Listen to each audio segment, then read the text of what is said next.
Coach Greeny, another weekend on the road, 2 in a row, but boy, it just seems like you guys have really hardly ever slept in your beds this fall.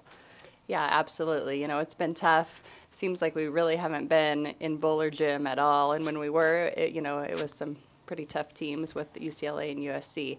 So another weekend on the road, and we're just kind of, getting used to hotels and travel and road warriors. But, it'll be nice then the end of the season when we're going to get some home cooking at the end.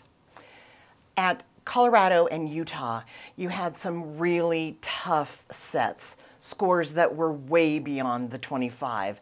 A couple of those we put away and a couple of them we didn't. What was the deciding factor in those sets? Yeah, I think we just need to learn at the end of sets not to get tight and to still play aggressive at the end. And that's what we'll do at practice this week, is really focus on, putting our team into those situations and seeing if we can be a little bit more successful when it comes down to those tight matches. Was there a player or two that you thought played well at Colorado and Utah over the weekend?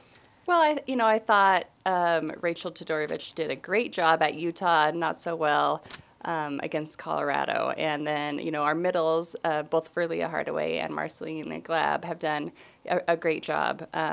Also, Stephanie Logan was much better at Utah than she was at Colorado. So it's kind of finding that consistency as well. Headed to Oregon and Oregon State. Oregon was tied for second, lost in 5 to Stanford, now 5th.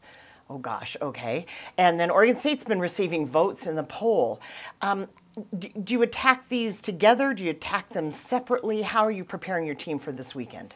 Well, I think, we'll look at Oregon first because that's the first match that we play. And, although we will talk a little bit about Oregon, it's still a lot in practice of really focusing on ourselves and getting better and doing all those little things that we need to do every day in practice to improve. But definitely it'll be nice to have a day in between this weekend to prepare for Oregon State then on Saturday. Are your kids able to bounce back after especially these road losses that seem so tough? Well, I think they bounced back really well after a tough loss at Colorado. We did not play well at all. And then we did play, pretty well against Utah, just made errors really at wrong times. So they did bounce back. It's a resilient group, and we'll hang in there. I think you'll probably have a good fan base at Oregon and Oregon State also, if I'm not mistaken. Yeah, we should. It's a Northwest trip, so it'll be a little bit shorter. So we're looking forward to that. And then, anytime we can get fans on the road, that's really exciting. All right, well, good luck to the Cougs this weekend. All right, thanks, Linda.